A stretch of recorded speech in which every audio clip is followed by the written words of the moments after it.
إن الحمد لله نحمده ونستعينه ونستغفره ونعوذ بالله من شرور أنفسنا وسيئات أعمالنا. من يهده الله فلا مضل له ومن يضلل فلا هادي له. وأشهد أن لا إله إلا الله وحده لا شريك له، وأشهد أن نبينا محمد وعلى آله وأصحابه أجمعين. يا أيها الذين آمنوا اتقوا الله حق تقاته ولا تموتن إلا وأنتم مسلمون. يا أيها الناس اتقوا ربكم الذي خلقكم من نفس واحدة وخلق منها زوجها وبث منهما رجالا كثيرا ونساء، واتقوا الله الذي تساءلون به والأرحام إن الله كان عليكم رقيبا. يا أيها الذين آمنوا اتقوا الله وقولوا قولا سديدا يصلح لكم أعمالكم ويغفر لكم ذنوبكم، ومن يطع الله ورسوله فقد فاز فوزا عظيما. أما بعد، muhterem Müslümanlar, muhterem iman ehli, önce özüme sonra size Uca Allah Azze ve Celle'den ona yaraşan şekilde korkmağı tövsiye ederim. Allah Azze ve Celle Kur'an-ı Kerim'de buyurur, Ali İmran suresinde: Ya eyyühellezine amenu tequllaha hakka tukatihi ve la temutunna illa ve entum muslimun. Ey iman getirenler! Allah Azze ve Celle'den ona yaraşan şekilde korkun ve Müslüman olarak can verin. Muhterem kardeşler, Allah Azze ve Celle bu hayatta yaşamaya hiç kimse ebedi ömür vermemiştir. Allah Azze ve Celle dünyaya gelen her bir insan için müeyyen bir ömür, müeyyen bir zaman vermiştir. Ona göre bu dünya emel dünyasıdır. Bu dünyada yaşamak fırsatını Allah Azze ve Celle sana verirken sen istifade etmelisin. Bu dünyada neyi edeceksen ahiret günü onu götüreceksen. Yaxşıda yaxşılık, pislikte ise pislik. فَمَنْ يَعْمَلْ مِثْقَالَ ذَرَّةٍ خَيْرًا يَرَهُ وَمَنْ يَعْمَلْ مِثْقَالَ ذَرَّةٍ شَرًّا يَرَهُ. Kim bir hayır iş görerse zerre kadar, toz kadar bir hayır iş görerse ettiği bu hayır işin mükafatını alacaktır. Kim ise pis iş görerse, şerli işler görerse bu dünyada ahiret günü onun cezasını çekecektir. Muhterem kardeşler, bugün emel var. Sabah ise hesap. Bugün dünyada yaşamak var. Sabah ise bu yaşamanın bedelini ödemek var.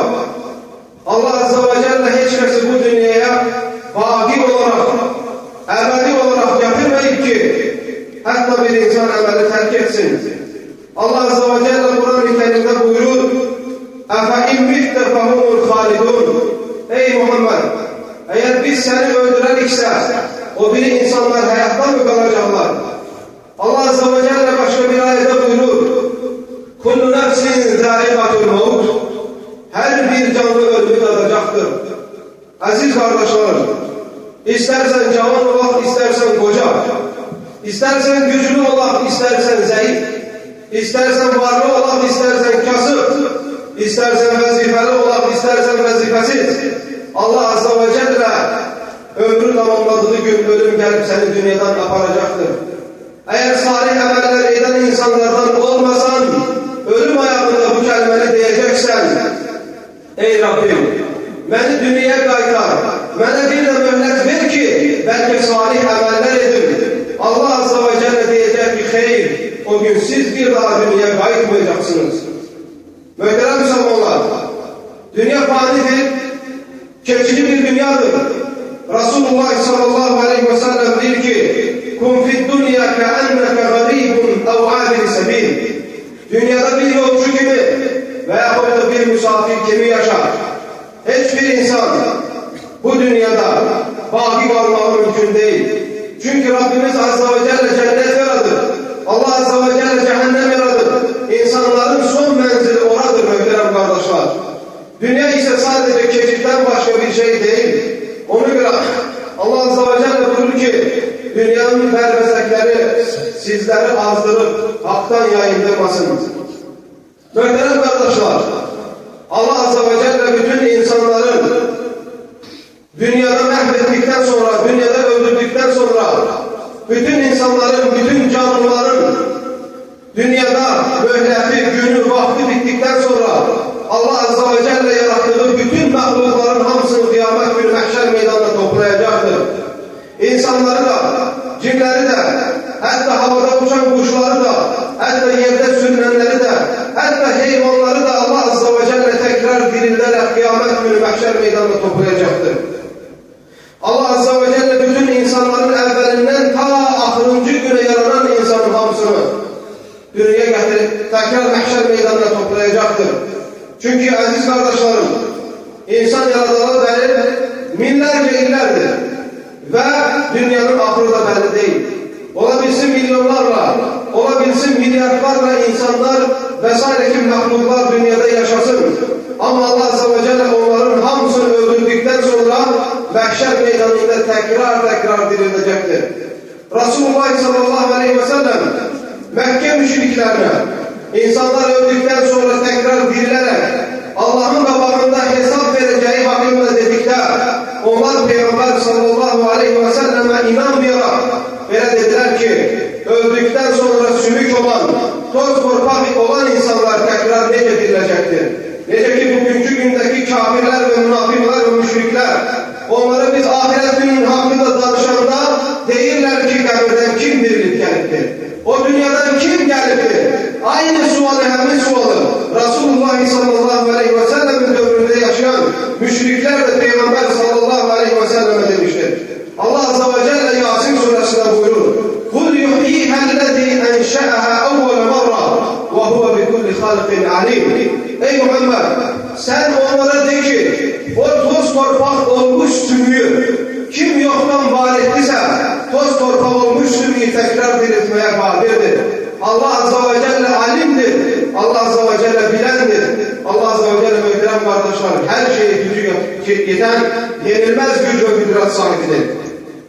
Allah Azze ve Celle Kur'an-ı Kerim'de buyurur ki İnne fî zâlike leâyeten limen khâfe azâbel âhireti zâlike yevmun mecmû'un linnâs zâlike yevmun mecmû'un lehunnâs ve zâlike yevmun meşhûd. Hud suresi 103. ayet. Hakikaten bunlarda ahiret gününe imanda Allah'ın azabından korkanlar için bir ibret vardır. Bu insanların bir yerde toplanacağı bir gündür. Bu hem de hamının şahit olacağı bir gündür. Muhterem kardeşler, insan ölüm ona gelip çatana kimi? Belki de öleceğini tasdiklenir. Allah'ın huzuruna kavuşacağı bir günden daima danıştıktan ele bilir ki ölüm başkasının başına gelecektir. Ona göre en mahir ki en akıllı insan ölmemişten kabak, ölümü için hazırlaşan, mahşer meydanına gitmemezden kabak, terazilerin karşısına çıkmamazdan kabak, terazisini dolduran salih amelleri eden insandır. Allah Azze ve Celle El-Vakıa suresinin 49. 50. ayetinde buyurur. قُلْ اِنَّ الْاَوَّلِينَ وَالْآخِرِينَ لَمَجْمُعُونَ اِلَى مِيقَاتِ يَوْمٍ مَعْلُومٍ. De ey Muhammed, şüphesiz ki evvelkiler de sonrakiler de belli bir gün müeyyen vaktinde toplanacaklar. Hemçinin Allah Azze ve Celle bütün cinlerin ve insanların, bütün mahlukların mahşer meydanında toplanacağına dair Bakara suresinin 148. ayetinde ve Kehf suresinin 47. ayetinde buyurmuştur. Şeyhülislam İbn Teymiye rahimehullah diyor ki neyin ki Allah Azze ve Celle insanları sorgu sual için mahşer meydanına toplayacak, hatta hayvanlar bile mahşer meydanına toplanarak hakkını alacaklar. Allah Azze ve Celle Kur'an-ı Kerim'de muhterem kardeşler, El-En'am suresinin 38. ayetinde buyurur: وَمَا مِنْ دَابَّةٍ فِي الْأَرْضِ وَلَا طَائِرٍ يَطِيرُ بِجَنَاحَيْهِ إِلَّا أُمَمٌ أَمْثَالُكُمْ مَا فَرَّطْنَا فِي الْكِتَابِ مِنْ شَيْءٍ ثُمَّ إِلَى رَبِّهِمْ يُحْشَرُونَ. Yeryüzünde gezen hayvanların ve göğde uçan iki kanatlı kuşların hamısı sizin gibi ümmettir. Biz kitapta hiçbir şeyi nazardan kaçırmadık. Sonra onlar Rabbinin huzuruna toplanacaklar. Bu açık delil ki muhterem kardeşler, bütün mahlukların hamısı mahşer meydanına toplanacak ve birbirinden haklarını alacaklar ve Allah Azze ve Celle bütün mahlukları yeniden helak ederek torpağa çevirecek ve insanlar ya cehenneme gidecek ya da cennete. Aziz kardeşlerim, mahşer meydanının dehşetini görürken kafirler de hayvanların birbirlerinin arasında olan hak hukukun yerine getirildiklerini görürken onlar ise böyle diyecekler: يَقُولُ الْكَافِرُ يَا لَيْتَنِي كُنْتُ تُرَابًا. Allah Azze ve Celle hayvanları birbirinden kısas aldırdıktan sonra her bir haksızlığa uğramış hayvan öz hakkını başkasından aldıktan sonra Allah Azze ve Celle adaleti tatbik edenden sonra hikmetini ve Allah Azze ve Celle adaletini insanlara gösterdikten sonra hayvanları tekrar Allah Azze ve Celle torpağa dönüştürecek. Kafirler ise, inanmayan insanlar ise, müşrikler ise, cehenneme gireceğini bilen insan ise o gün cehennem azabından korkarak diyecek ki kaç ki ben de torpağı olaydım. Ama Allah Azze ve Celle kafirleri torpak etmeyecek. Çünkü karşıda kafirleri gözleyen, canları yakan Allah Azze ve Celle'nin azabı var muhterem kardeşler. Allah Azze ve Celle, hansılar ki bu dünyada Allah Azze ve Celle'ye inanmayırlar. Onlara Allah'ın ayeleri okunduğu halde Allah'ın ayelerinden yüz çevirerek sırtlarını çevirirler. Kıyamet günü Allah Azze ve Celle onların cehennemde olan halını bizlere Kur'an-ı Kerim'de beyan etmiştir. كُلَّمَا نَضِجَتْ جُلُودُهُمْ بَدَّلْنَاهُمْ جُلُودًا غَيْرَهَا لِيَذُوقُوا الْعَذَابَ. Onların cehennemde her derileri yanıp tutardıkta biz onların derilerini yenileyeceğiz ki onlar azabı tekrar tatsınlar. Aziz kardeşlerim, muhterem Müslümanlar, Allah'a karşı nankör olmayın. Allah'a karşı tekebbürlü olmayın. Allah'ın emirlerine ve kadınlarına karşı başı aşağı olun. Dinin karşısında, Allah'ın emirlerinin karşısında kibirlilik göstermeyin. Kıyamet günü ekşi tekbirde ne malınız sizi kurtaracak, ne adınız sizi kurtaracak, ne valideynlerimiz, ne vazifemiz, ne evlatlarımız. يَوْمَ لَا يَنْفَعُ مَالٌ وَلَا بَنُونَ İlla men atallah bi kalbin selim. O gün ne topladığınız mallar, ne sizden söylenen evlatlar sizlere fayda vermeyecektir. Sizlere fayda veren tevhid dolu, inanç dolu, Allah korkusu dolu olan kalpler olacak. Muhterem kardeşler, Abu Hureyre radıyallahu anh'dan hadis var. Muhammed sallallahu aleyhi ve sellem buyurur: لَتُؤَدُّونَ الْحُقُوقَ إِلَى أَهْلِهَا يَوْمَ الْقِيَامَةِ حَتَّى يُقَادَ لِلشَّاةِ الْجَلْحَاءِ مِنَ الشَّاةِ الْقَرْنَاءِ. Üzerimize düşen bütün hakları yerine getirin. Allah'a andolsun ki kıyamet günü her hak sahibinin hakkını kaybedeceksin. Üzerine düşen Allah'ın hakkını ey insan yerine getir. Allah Azze ve Celle'nin üzerine düşen hakkını yerine getir. Tek Allah'a ibadet edenlerden ol. Müşriklerden, kafirlerden, dinini dünya kefil küpüyle satan münafıklardan olma. Ve valideynlerin hakkını ver. Evladın hakkını ver. Hayat yoldaşının sözlerin hakkını ver. Evlatların hakkını ver. Komşunun hakkını ver. Dostun hakkını ver. Hayatta olan şeriklerin, iş yoldaşlarının hakkını ver. Tohumların hakkını ver. Komşuların hakkını ver. Aksi takdirde sen bu dünyada bu hakları yerine getirmesen kıyamet günü o hakların hamısını ödeyeceksin. Resulullah sallallahu aleyhi ve sellem buyurur ki hatta boynuzsuz boyunla boynuzlu boyun toplaşmış olanlarsa bu dünyada boynuzsuz boyun, boynuzlu boyunun hakkını isteyecek. Diyecek ki çünkü senin boynuzun var idi, benim boynuzum yok idi ve sen bana daha çok azap verdin. Ona göre aziz kardeşlerim, kiminse hakkına girerek bu dünyadan Allah'ın huzuruna köçmekten korkup giden, Resulullah sallallahu aleyhi ve sellem sahih hadiste buyurur, İmam Bukhari'nin rivayet ettiği hadisinde, "Men kânet lehu mazlametun li ahihi min irdihi ev şeyin felyetehalleluhu minhu'l yevme qabla en la yekûne dinarun ve la dirham." Kim bir Müslüman kardeşinin hakkına giripse, kim bir Müslüman kardeşinin irzine dokunupsa, kıyamet günü dinarın ve dirhemin, malın ve pulun fayda vermeyeceği bir gün gelmemezden kabak, kardeşinden halallah alsın. Ondan hakkının halal olmağını istesin.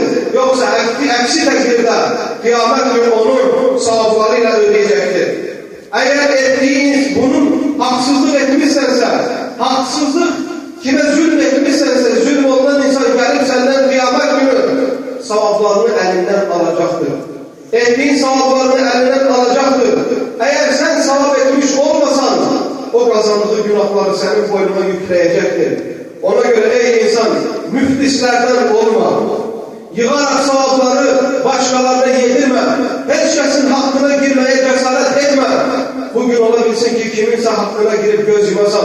Ama kıyamet günü sen ettiğin bu haksızlığı gizleyebilmeyeceksen, يَوْمَ تُبْلَ السَّرَائِرِ, o gün bütün sirler aşkara çıkarılacak. يَعْلَمُ خَائِنَةَ الْاَعْيُنِ وَمَا تُخْفِي الصُّدُورِ. Allah Azze ve Celle hain gözlerde olan bakışları da kalplerimizde gizlettiğimizden de haberdardır.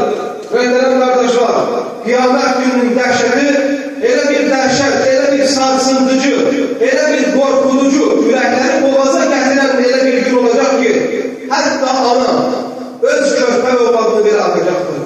Hatta ana bu hayatta terbiye ettiği sinesine bastığı bedeninden bir yüzü olan evladını kıyamet günü mahşerin dehşetinde, kıyametin dehşetinden tanımayacak muhterem kardeşler. Allah Azze ve Celle bu dünyada ana kalbine öyle bir rahmet vermiştir ki evladına karşı.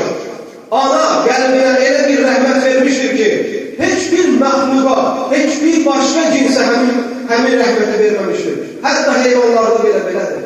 Hatta hayvanlarda bile böyledir. Hatta ana görürsen ki muhterem kardeşler, bu dünyada evladının hayat tehlikesini görürse, hissederse, evladına zarar gelmesin diye belki öz bedenini, öz canını hayat tehlikesini atacaktır. Ve atır da, ve bu kadınların halıdır muhterem kardeşler. Ama buna bakmayarak, ananın kalbinden ne kadar evladına bağlılık, ne kadar rahmet olursa olsun, kıyamet günü, mahşer gününde olan durumu gördükte, kalbindeki o rahmet kalbinden çıkacaktır. Bütün kadınlar, bütün analar ve bütün analar özlerinden başka kimse düşünmeyecekler. Kimse düşünmeyecekler. Herkes özünün o gün Allah'ın azabından canının kurtarmasının arkasında olacak muhterem kardeşler. Allah Azze ve Celle Kur'an-ı Kerim'de buyurur. Allah Azze ve Celle Kur'an-ı Kerim'de buyurur. Ya eyyühennâsü ittakû rabbakum inne zelzeletes sâ'ati şey'un azîm. يَوْمَ تَرَوْنَهَا تَذْهَلُ كُلُّ مُرْضِعَةٍ عَمَّا أَرْضَعَتْ وَتَضَعُ كُلُّ ذَاتِ حَمْلٍ حَمْلَهَا وَتَرَى النَّاسَ سُكَارَى وَمَا هُمْ بِسُكَارَى وَلَكِنَّ عَذَابَ اللّٰهِ شَدِيدٌ. Ey insanlar! Rabbinizden korkun. Hakikaten o saatin kıyamet gününün mahşer meydanının sarsıntısı müthiş, dehşet verici bir an olacaktır. O göreceğiniz gün her bir emzikli, uşak emziren kadın emzirdiği uşak unutacaktır. Her bir hamile kadın bedenindeki uşağı salacaktır. İnsanları o gün serhoş göreceksen, halbuki onlar serhoş olmayacaklar. Lakin Allah'ın azabı hadsiz şiddetlidir. O gün sinesine basıp uşağını emziren, uşağı emerken sevinen, yüzünde huzur dolu kadınlar uşaklarına yakın gitmeyecekler. Hamile kadınlar bedenindeki uşakları Allah'ın korkusundan, dehşetten, mahşer meydanında olan vahimeden, korkudan karnındaki, bedenindekileri uşakları salacaklar. Ve insanları sağa sola sekerek, yıkla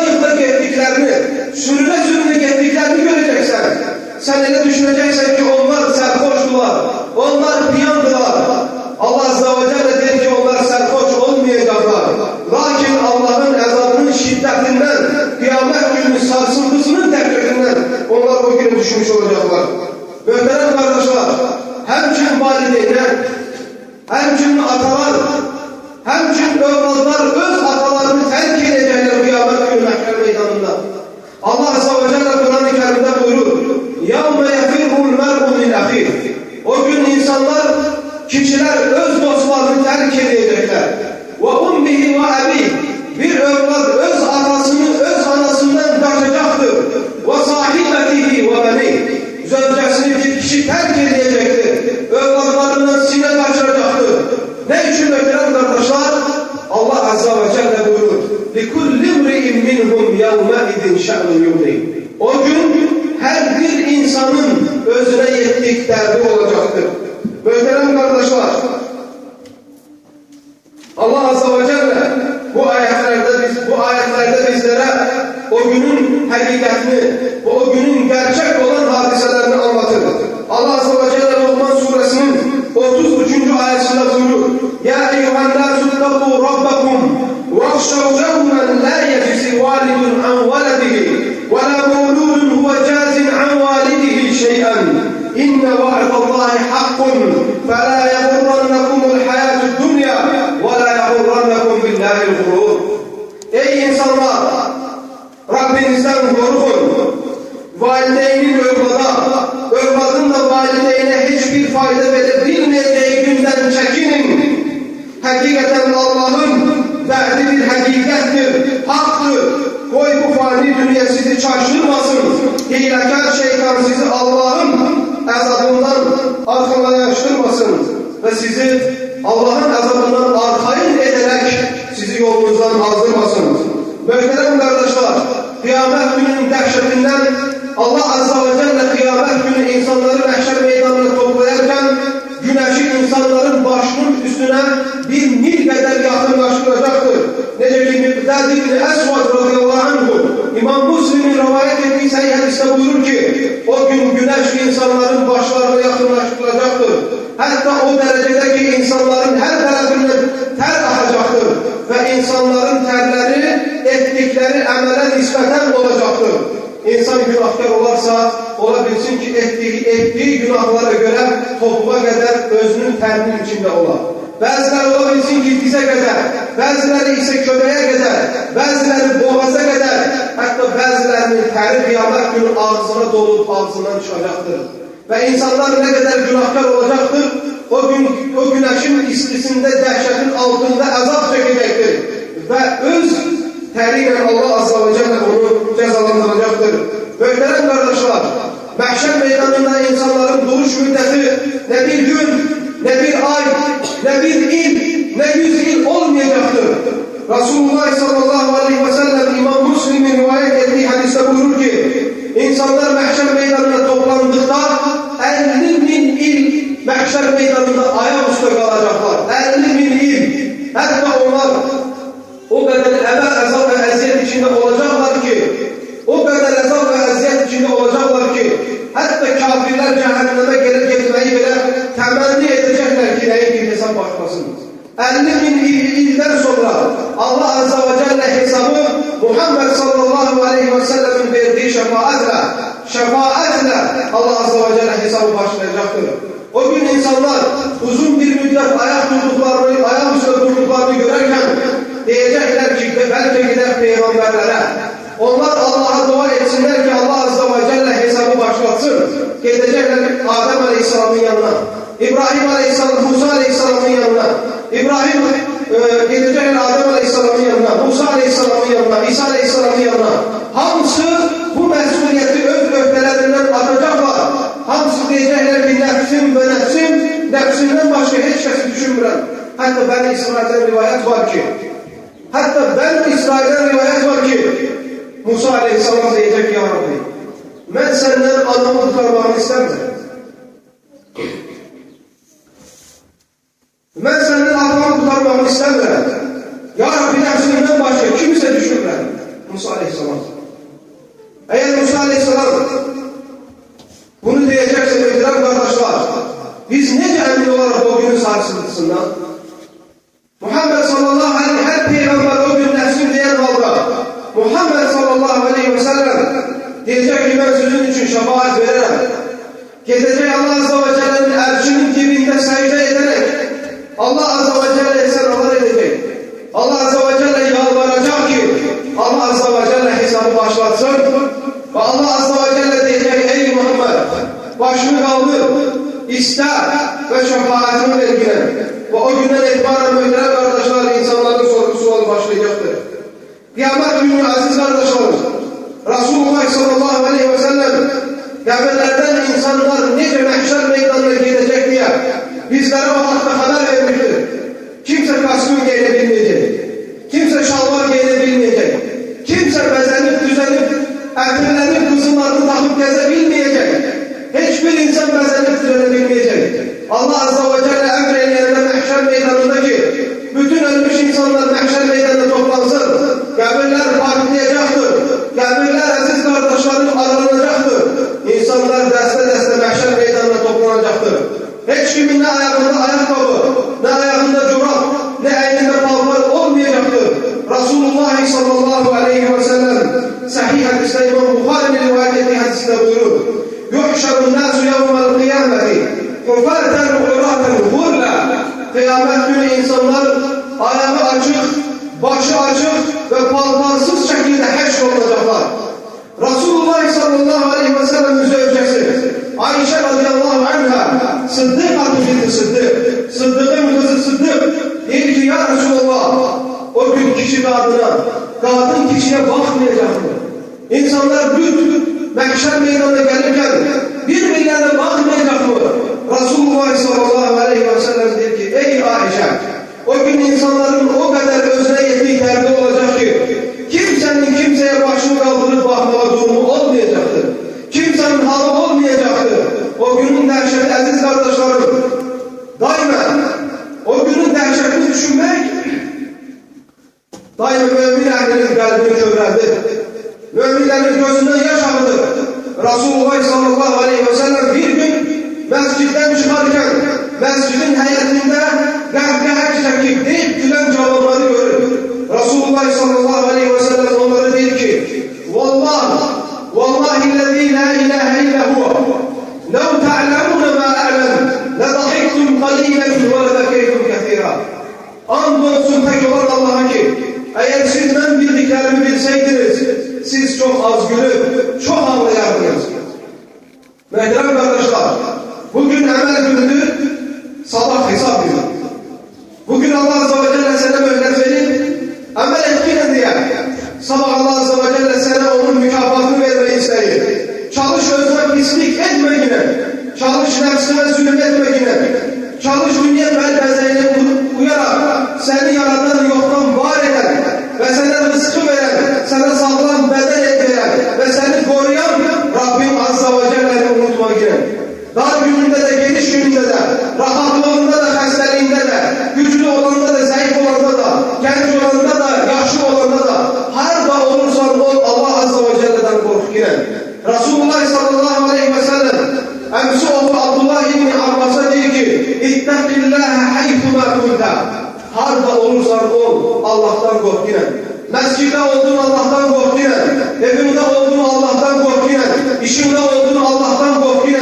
Milletin içinde Allah'tan kork yine ve halvette Allah'tan kork yine. Kıyamet günü sana fayda veren Allah'tan olan bu korkun olacak. Allah azze ve celle'den güzel adlarıyla, uca sıfatlarıyla dileyelim ki bizleri eşit faydalardan etsin. Kıyamet günü mehşer meydanının dehşetinden Allah azze ve celle bizi emin amalıkta olanlardan etsin. Allah azze ve celle'den güzel adlarıyla, uca sıfatlarıyla dileyelim ki kalbimizi iman ihlasla, tövbeyle doldursun. Kalbimizden küfrü, şirki, nifakı ve Allah azze ve celle'nin razı kalmadığı ne varsa kalbimizden çıkartsın. Sözlerimize ve amellerimize ihlas nasip eylesin. Kıyamet günü peygamberlerle, sıddıklarla, şehitlerle ve salih bendelerle haşrolmağı nasip eylesin. وأقول ما تسمعون وأستغفر الله العظيم لي ولكم ولسائر المسلمين من كل ذنب فاستغفروه إنه هو الغفور الرحيم.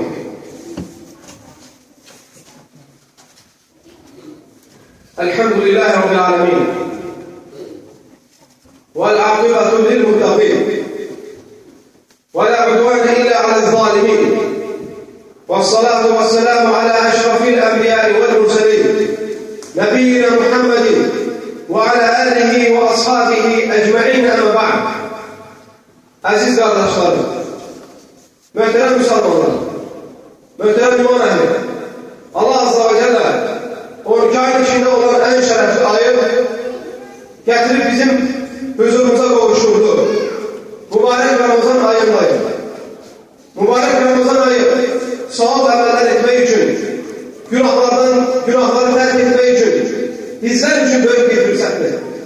Çalışın bu mübarək Ramazan ayını yeməklə, içməklə, günün çoxsunu yatmaqla, yollarda gezməklə, televizyon ve internetin qabağında keçirməklə ömrümüzü, vaxtımızı hədər etməyin.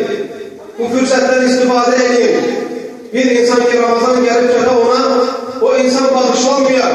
Resulullah sallallahu aleyhi ve sellem'in o insanın helak olduğunu bildirmiştir. Bu ayda olan rəhmətdən, bu ayda olan mağfirətdən, bu ayda olan xeyirlərdən əziz qardaşlarım istifadə edin. Məscidləri qapanın, məscidlərdə ibadət etmeye çalışın. Dilimizi yalandan, qeybətdən, iftiradan, qəlbimizi həsəddən, paxıllıqdan, pis sənlərdən koruyun. Resulullah sallallahu aleyhi ve sellem buyurur sahih hadisler: "Men lem yeda' qawle zuri vel amel bihi feleysa lillahi hacetun fi en yada'a ta'amahu ve şarabahu." Kim ağzı orucu olduğu halda pis sözler danışmalı, yalan danışmalı, gıybet etmeyi, iftira atmalı, nemmanlık etmeyi ve söylemeyi terk etmezse, kim yalancı ve pis çirkin emelleri terk etmezse, Allah azze ve celle ona tuttuğu oruçtan sadece acılığı ve susuzluğu kalır. O insan saat kazanmaz. Ona göre oruç kelimesinin en doğru manası orucu bozan, orucun sevabını azaldan ne varsa onların hamısını terk etmek demektir. Resulullah sallallahu aleyhi ve sellem seyyidisi buyurur: "Men sama Ramazana imanen ve ihtisaben gufira lehu ma taqaddama min zembi." Kim Ramazan ayının orucunu Allah rızası için tutarsa, Allah rızası için, sadece ve sadece Allah rızası için ve tuttuğu orucun sevabını ahirette Allah'tan alacağını ümit ederek tutarsa, Allah azze ve celle onun geçmiş günahlarını bağışlayar.